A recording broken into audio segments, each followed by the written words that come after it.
Христианские притчи. Наследие святых отцов. Кто видит ангелов?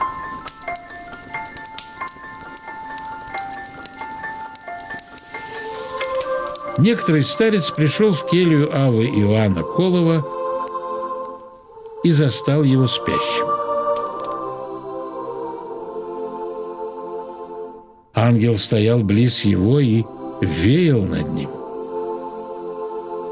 Старец увидел это и ушел.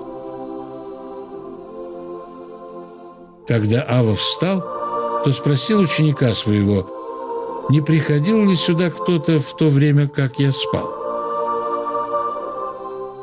Ученик ответил: «Приходил какой-то старец».